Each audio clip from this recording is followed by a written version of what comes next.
Quando o espelho pede conselho. Mas que história é essa? O que é isso? Esse é o título da nossa reflexão, da nossa mensagem no dia de hoje. Eu convido você a prestar toda atenção nessa reflexão que fala sobre espiritualidade de uma maneira muito particular e especial a partir das Escrituras Sagradas. E não se esqueça, esteja sempre em sintonia com a gente. Se não se inscreveu, se inscreva no canal, aperte o sininho, curta e divulgue para os seus amigos também. Que Deus abençoe a sua vida.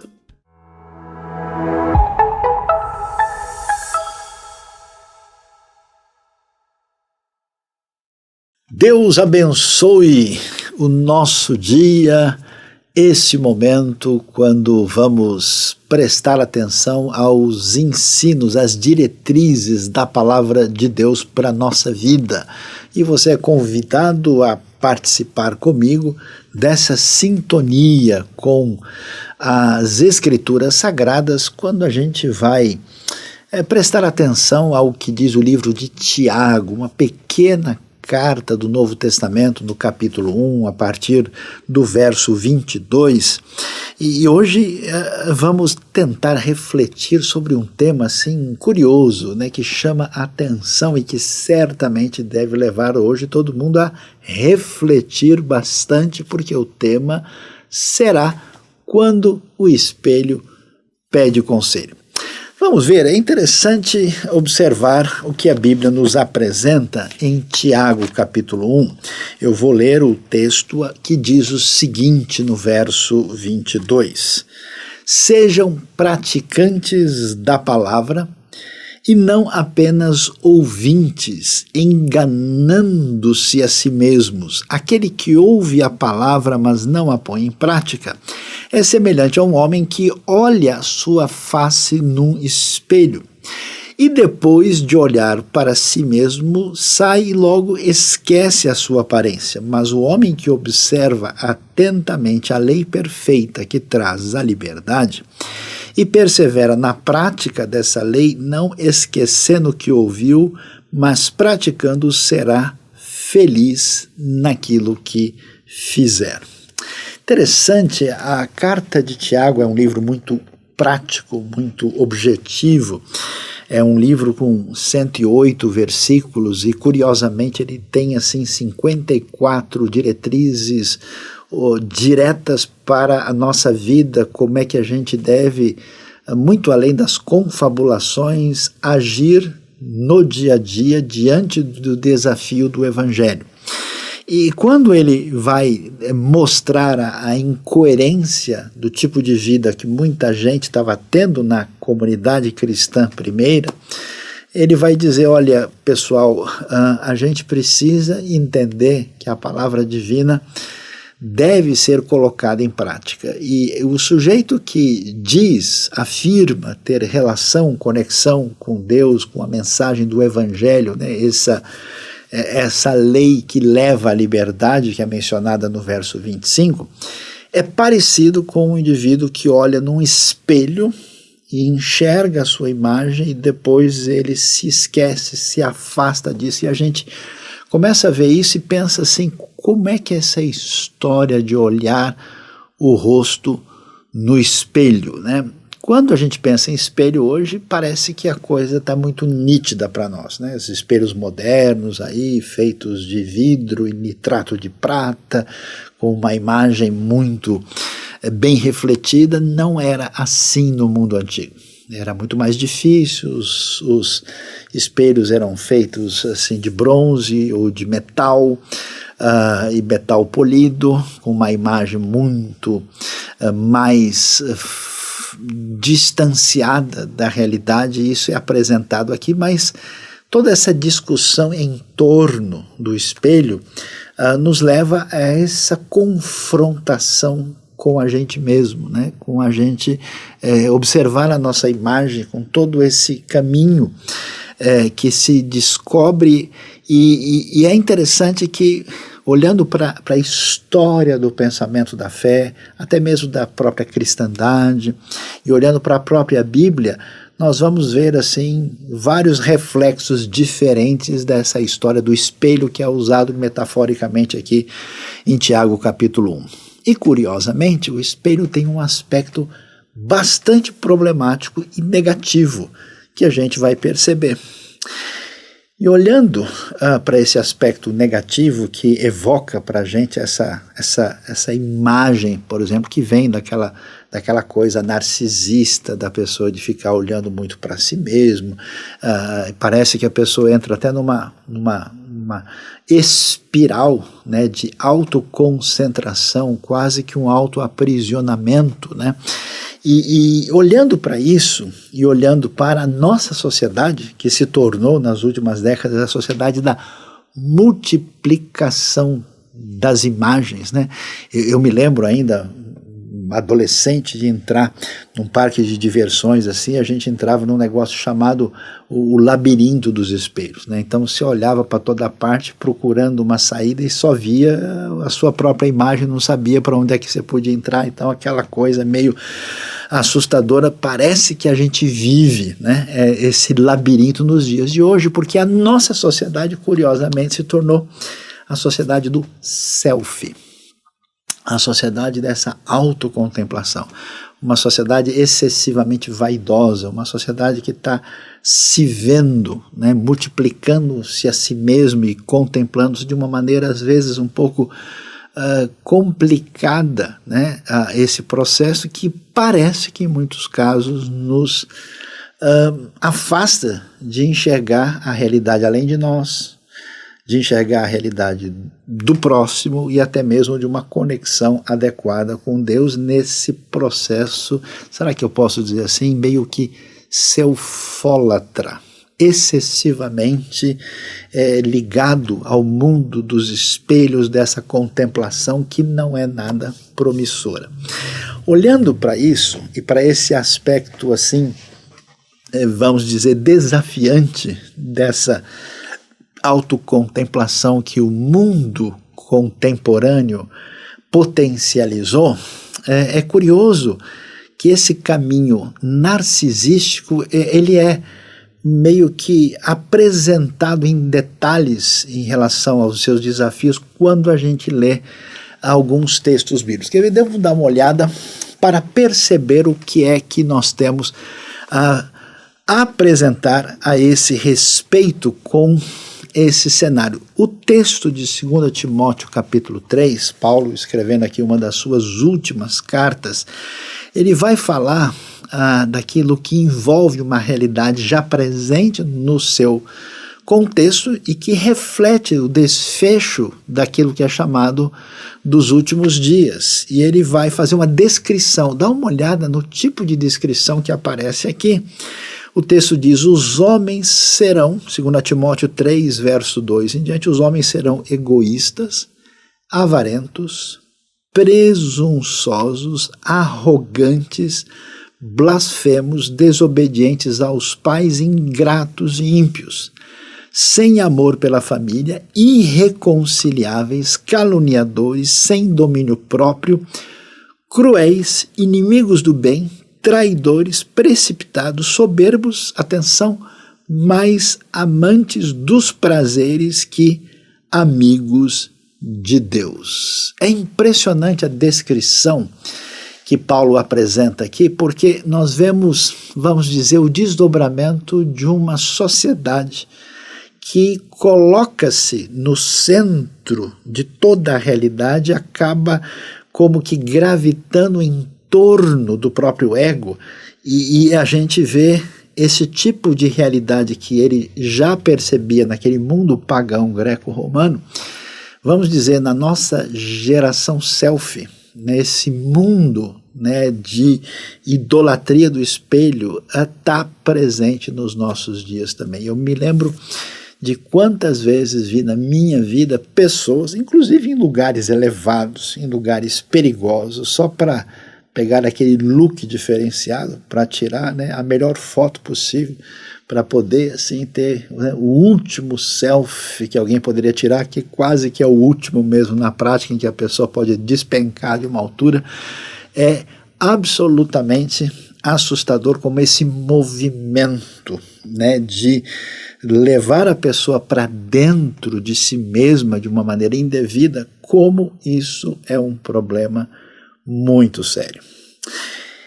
E a gente pergunta, quando alguém mira a si mesmo no espelho tanto, quando alguém se concentra nessa realidade da imagem própria, quando a pessoa perde as outras dimensões e entra nesse processo, o que se deve perguntar é para onde esse caminho pode nos levar. É interessante que essa geração, que é a nossa, essa geração icônica, né, essa geração das imagens, essa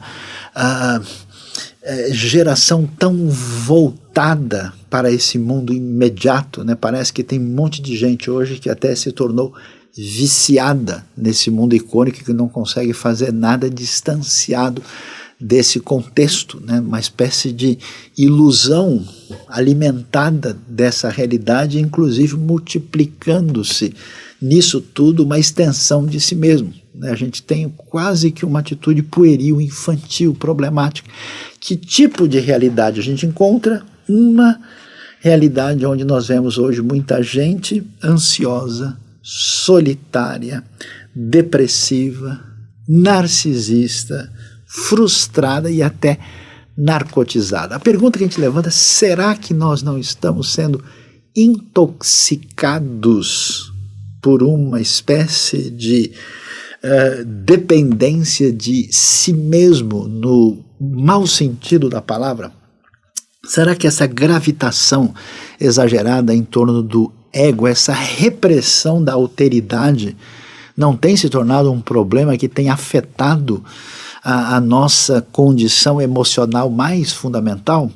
A dúvida sobre isso surge porque, claro, nós sabemos que há quadros que precisam de um apoio propriamente de terapia psicológica muito bem encaminhada. A gente sabe que há quadros onde há uma necessidade de um apoio médico, até mesmo psiquiátrico. Existem elementos de enfermidade que devem ser encarados adequadamente, mas parece que é muita coisa que faz parte de um mal-estar do momento da cultura. Uma espécie de situação onde há uma intoxicação dentro do ambiente daquilo que poderia ser mais saudável e parece que não é.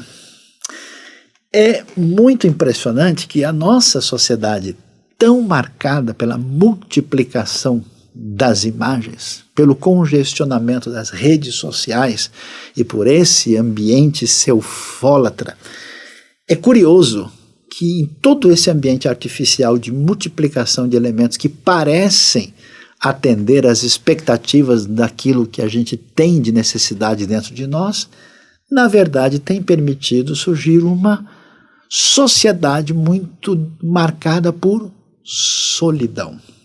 É impressionante quantas pessoas hoje parecem viver num cenário onde não tem ninguém. Quem anda pelos ambientes considerados mais desenvolvidos, aquilo que geralmente nós costumamos dizer, porque lá no primeiro mundo, uma coisa assim, é cada vez mais nítido o número de pessoas que vivem uma vida marcada por uma solidão, e solidão intensa.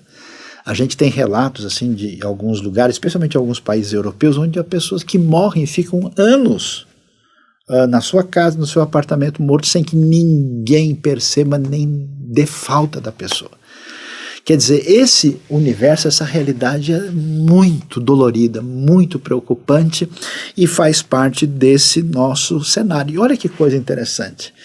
Não só essa cultura de substituição da outra pessoa pela multiplicação e extensão da nossa própria imagem nos faz mal, mas também no nosso ambiente, onde estamos sempre sendo convocados a uma performance exigida, a fazer a máquina rodar, a pertencer a essa sociedade que tenta nos, vamos dizer, dividir entre ganhadores e vencedores e perdedores, essa cobiça de um sucesso adoecido, É interessante, e aí é que eu tiro o chapéu para as Escrituras. Você imagina um negócio desse? Você lê isso aqui que eu vou comentar com você, parece que você está lendo um diagnóstico de um ultra mega especialista do melhor centro de estudos do planeta. Dá uma olhada na sabedoria que a gente encontra em Eclesiastes capítulo 4. Olha o que diz o texto. Havia um homem, atenção,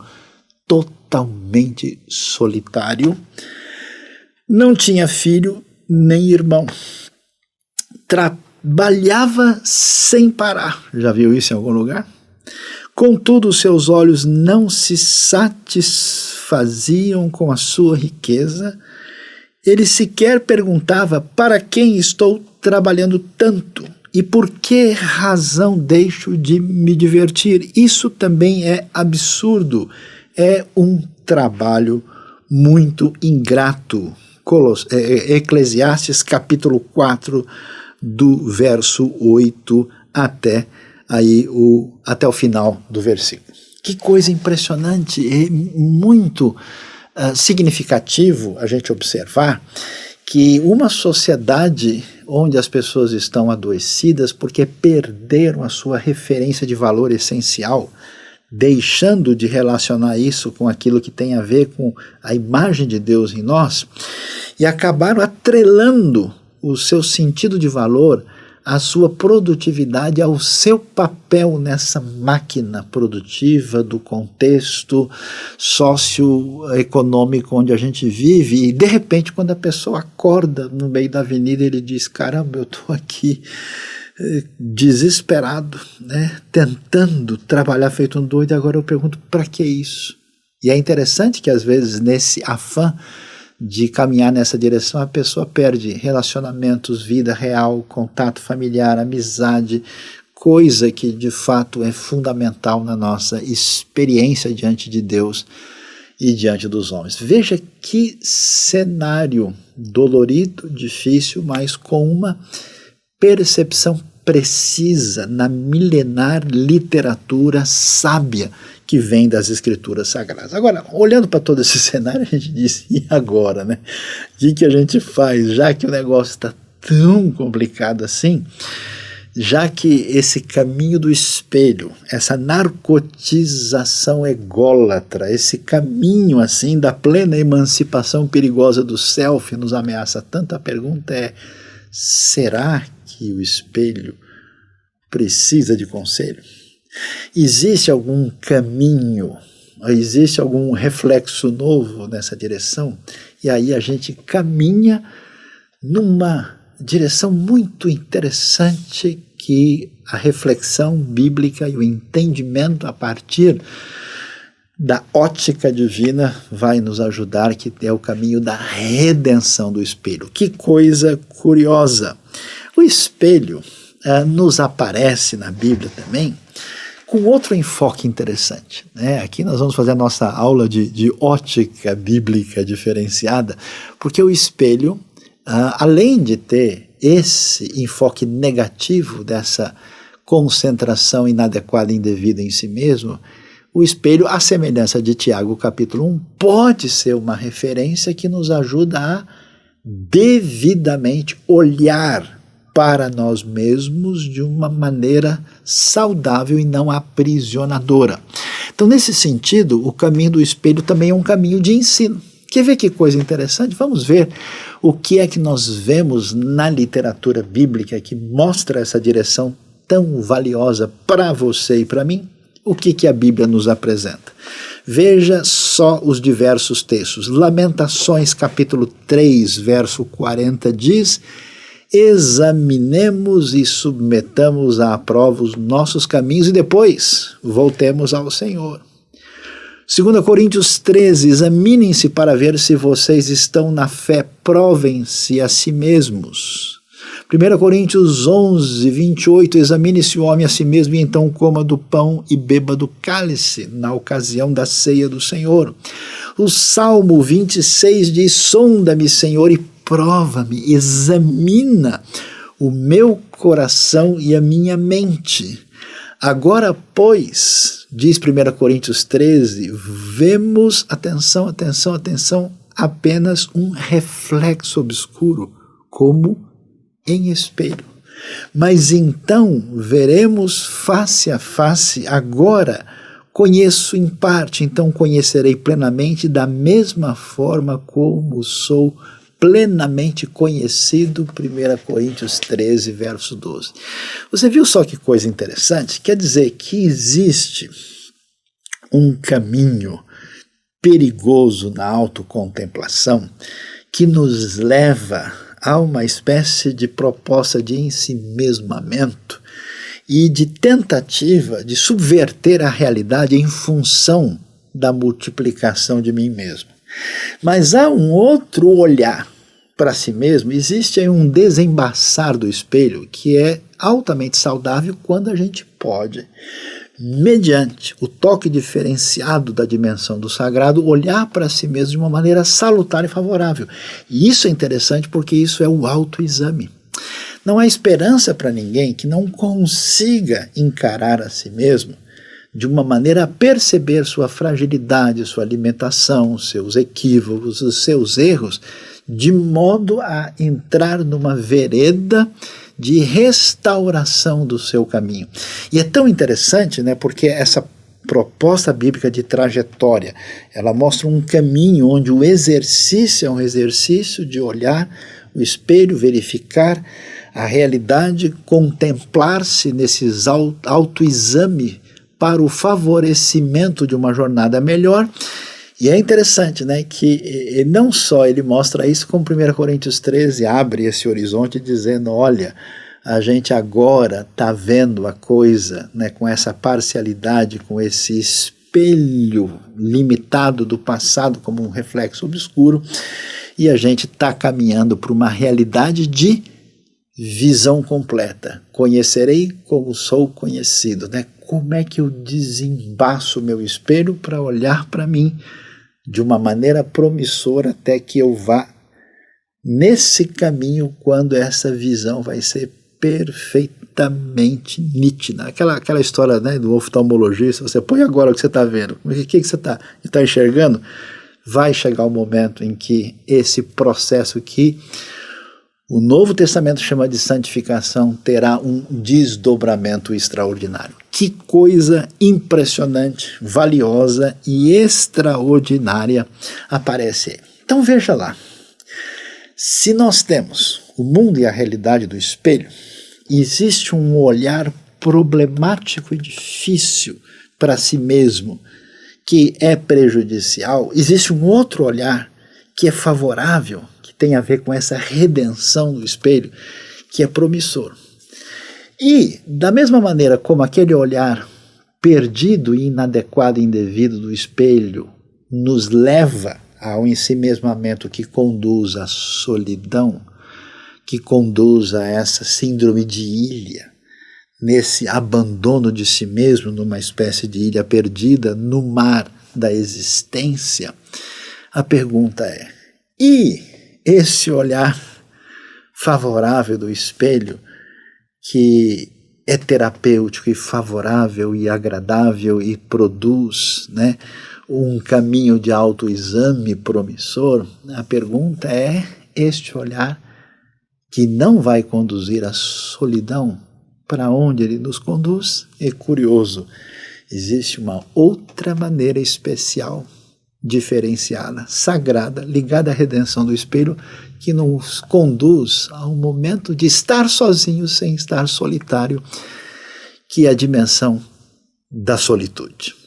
Vamos ver o significado profundo dessa experiência.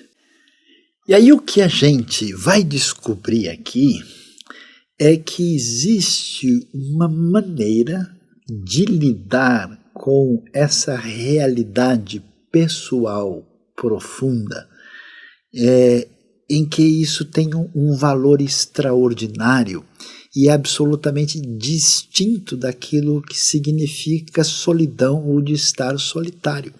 O que a gente descobre é quando o espelho muda a solidão naquilo que é chamado de solitude.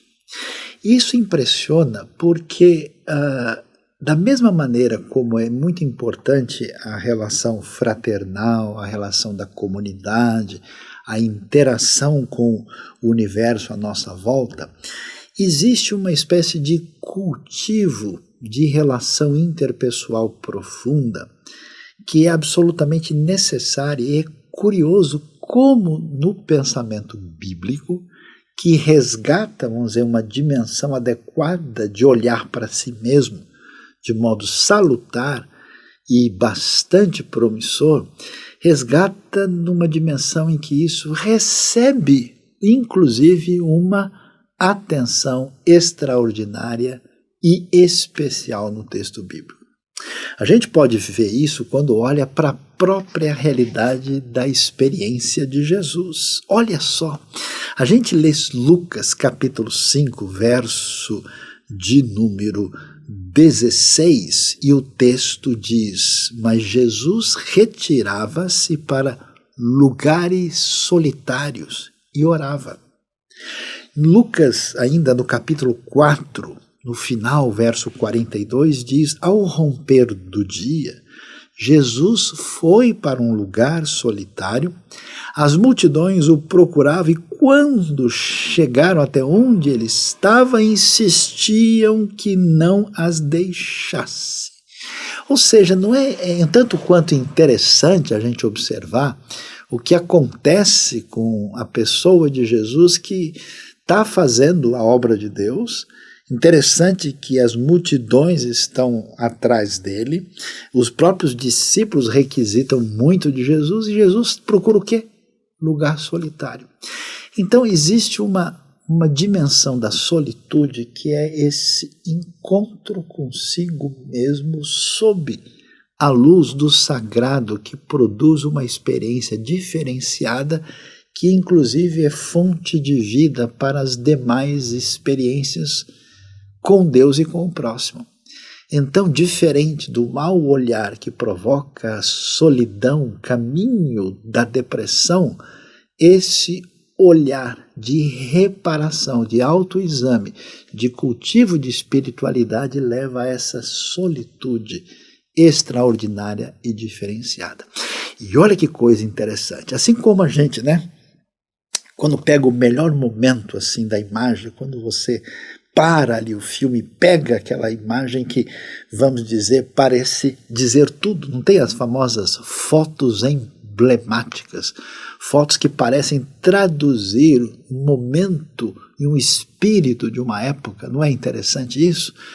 Parece que exatamente quando existe esse contato na particularidade, na individualidade com Deus, parece que a foto divina é tirada e você tem um elemento diferenciado que vai causar grandes mudanças significativas na história da redenção. Quer ver que coisa interessante? O agir especial de Deus na história da fé aparece várias vezes na Bíblia quando estamos sozinhos diante dele. Talvez uma das experiências assim mais cativantes, assim, fascinantes e emblemáticas, eu diria até inesquecíveis, é exatamente o que lemos sobre Jacó em Gênesis capítulo 32. E diz o texto: e Jacó ficou sozinho. Então vem um homem que se pôs a lutar com ele até o amanhecer. Você se lembra? Eu acho interessante porque Deus estava, vamos assim dizer, disponível para estar em contato com Jacó o tempo todo. Ele foi criado na família que conhecia Deus, ele teve momentos dos mais variados no contexto da comunidade, daqueles que tinham tido não só o conhecimento de Deus sob a aliança de Deus, mas os momentos diferenciadores que marcam as mudanças especiais de Jacó acontecem quando ele está sozinho.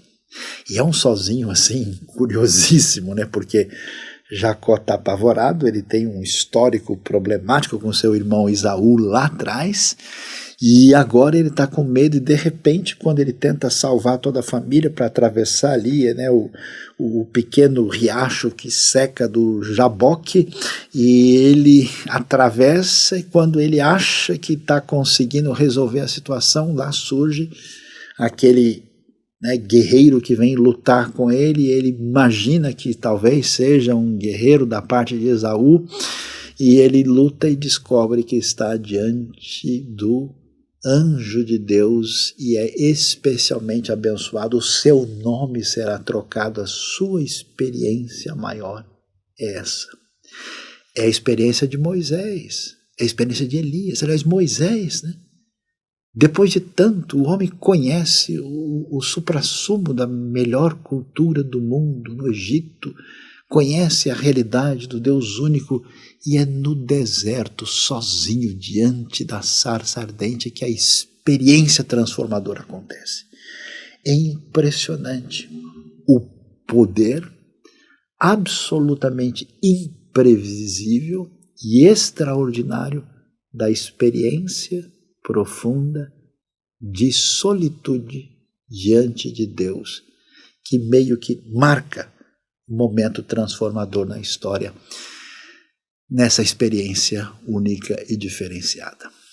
E aí talvez a gente pense, como é que é esse negócio? Como é que funciona isso? E é interessante porque quando a gente pensa em espelho, né, a gente pensa em todas essas coisas, a gente tem toda essa percepção do que significa o reflexo que se baseia naquilo que tem a ver com a luz, né? E aí a gente começa a entender qual que é o nosso problema. Qual que é o problema do self? Qual é o problema do espelho narcotizante ególatra? É que nós não temos luz em nós mesmos. Nós não podemos ser a fonte de nada.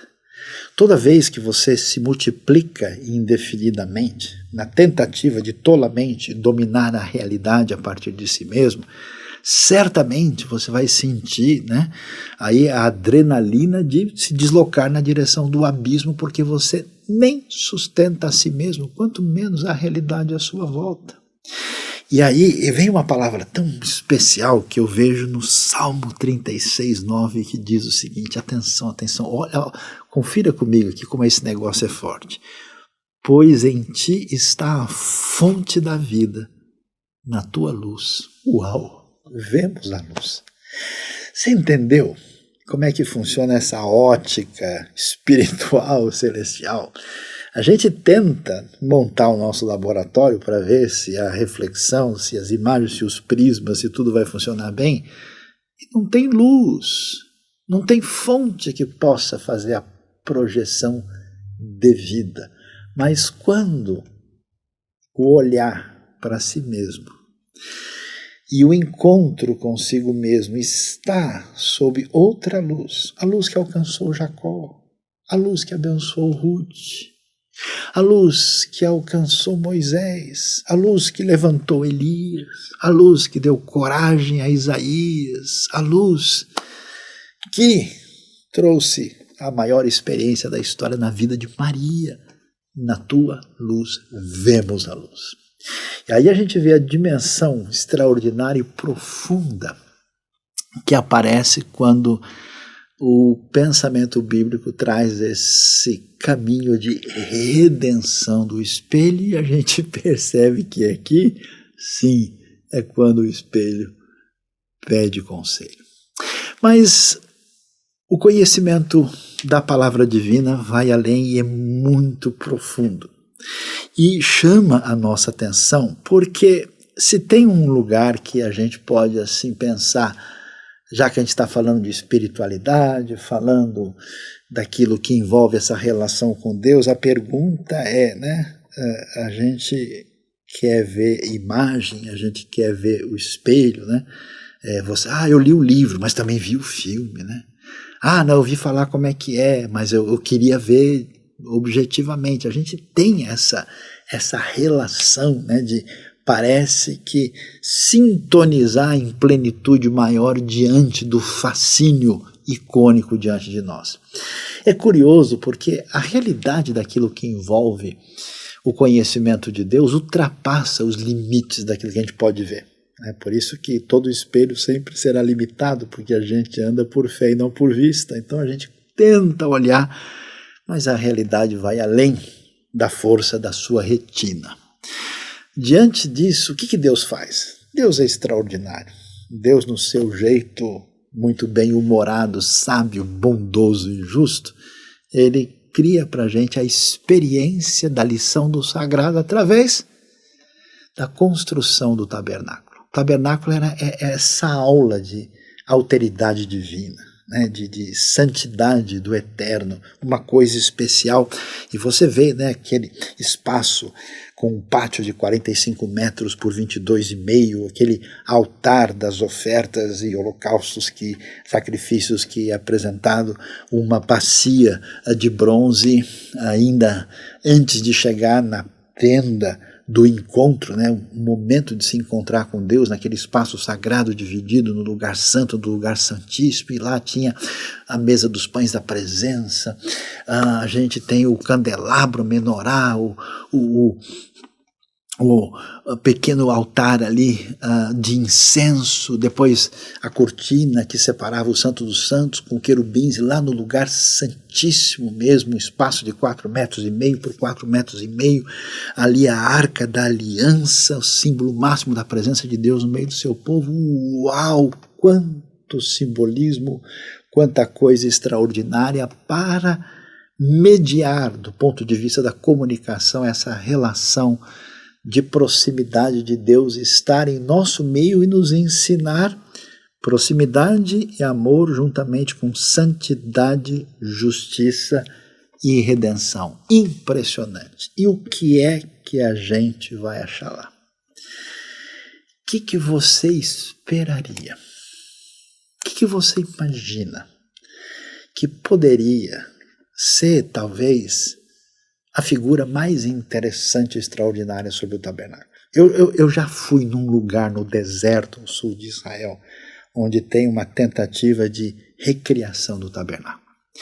Eu já dei muitos cursos de teologia, de ensino bíblico, e toda vez que eu falo e pergunto sobre o tabernáculo sagrado, as pessoas falam: a Arca da Aliança, os querubins, menorá, o candelabro, o menorá é importante até hoje. De vez em quando alguém escapa um pouquinho ali, mas sinceramente, quando eu penso em sagrado, e quando a gente pensa sobre isso em relação a Deus, jamais alguém apresentou qualquer ideia que tenha a ver com aquilo que eu vou repartir com vocês aqui agora. O que me surpreende é que, nessa história toda, a pergunta é: como é que a gente pode ter a ousadia de chegar perto de Deus? Você já chegou perto de alguém que você considera muito importante? A pessoa: olha, está lá o chefe maior daquele país, ali está a celebridade tal. A pessoa até ensaia para ver como é que ele pode cumprimentar o outro, né? Como é que a gente faz para chegar perto de Deus? O processo todo era um processo que exigia purificação. Era necessário, assim, deixar distanciado tudo aquilo que evocava a morte, que evocava a impureza, ameaça sobre a vida, para chegar perto de Deus. Por isso todo mundo precisava se lavar. A lei, né, em Levítico é muito clara: o sujeito está impuro e ele deve se lavar em água e ficará impuro até a tarde, depois, conforme for, precisa até ser examinado. Tudo isso tinha uma linguagem profunda que envolve o sagrado, o profano, a vida e a morte, a relação de proximidade diferenciada diante de Deus. Olha que coisa! Na hora de chegar para se aproximar ali do tabernáculo, na hora que o sacerdote, ou até mesmo depois o sumo sacerdote, chegasse lá, ele precisava lavar as mãos na bacia de purificação, uma bacia de bronze. A bacia de bronze que estava ali perto do altar dos holocaustos, antes de entrar na tenda do encontro, e a pergunta é: que bacia é essa? O que é que a gente tem lá? Você quer ver? Essa bacia era feita de bronze. Veja você só, a bacia era feita de espelhos. Dá uma olhada comigo em Êxodo capítulo 30. O texto é emocionante, é forte. Faça uma bacia de bronze, com uma base de bronze para se lavarem. Coloque-a entre a tenda do encontro e o altar e mande enchê-la de água.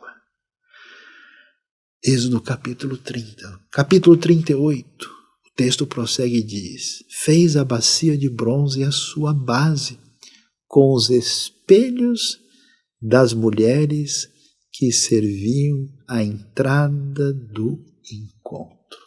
Você já imaginava um negócio desse? Que espelhos são esses? Espelhos das mulheres, numa sociedade onde elas não tinham protagonismo.